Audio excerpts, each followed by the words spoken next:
and so forth. But we want them to know that the timeline is now beginning with them. Right, and obviously you're going to have differing opinions. I love that. Because in the women's Timeline is more you. direct. Hey everybody, this is Dean FM, Dean Fraser Milford here for your creature comfort.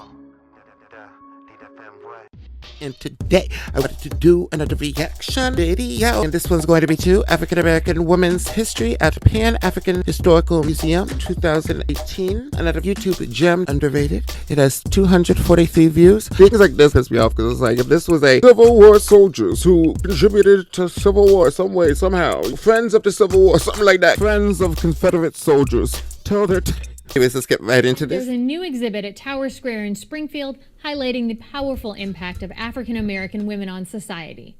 Of course, there's Rosa Parks, who refused to give up her seat on a bus in Montgomery, Alabama to a white passenger. Couldn't imagine. I mean, but there are also countless other stories of women of color who've affected change. Carol Lee McGrath sat down with Luana Hood, director of the Pan-African Historical Museum in Springfield, and Janine Fondon, chair of the Undergraduate Communications Department at Bay Path University, to learn more about the exhibit called Intersection, Untold Stories of Women of Color on the Move.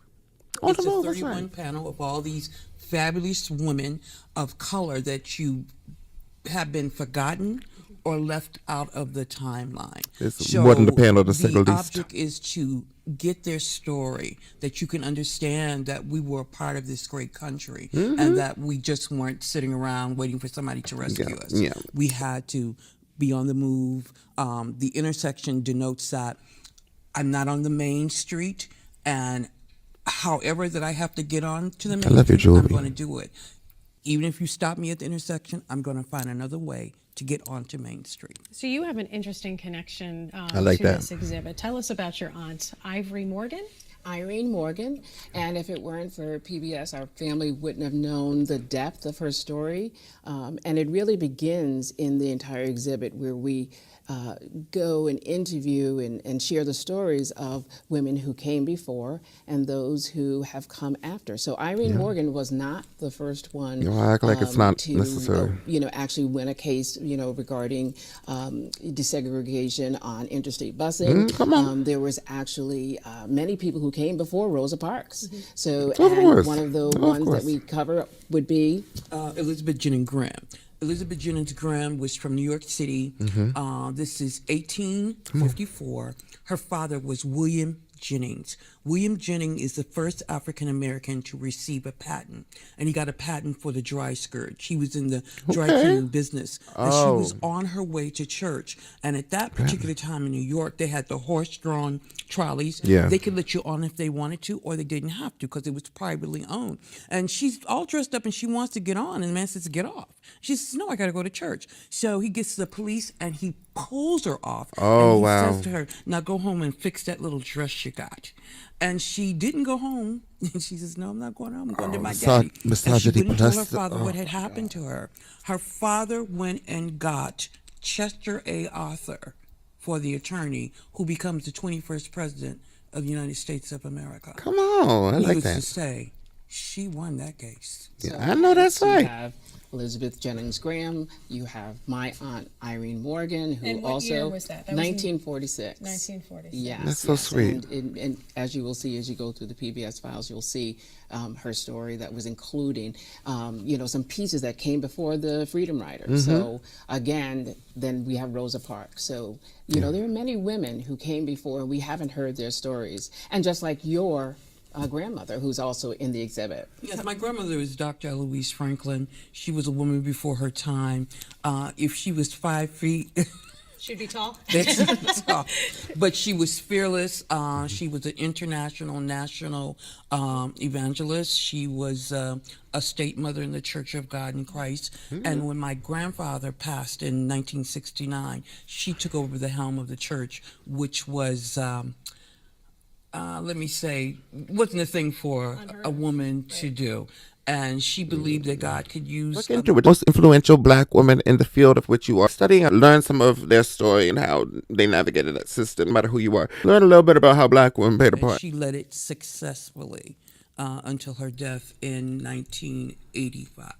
On March 8th, which is International Women's Day and National Women's History Month, there will be a significant program at City Stage where we're gathering women and we're encouraging women of all backgrounds to come and learn about the entire women's history Community. timeline of different viewpoints, different perspectives, Absolutely. and just their stories. So it's going to go through the 4 waves of women's history, and also it will include a lot of local women.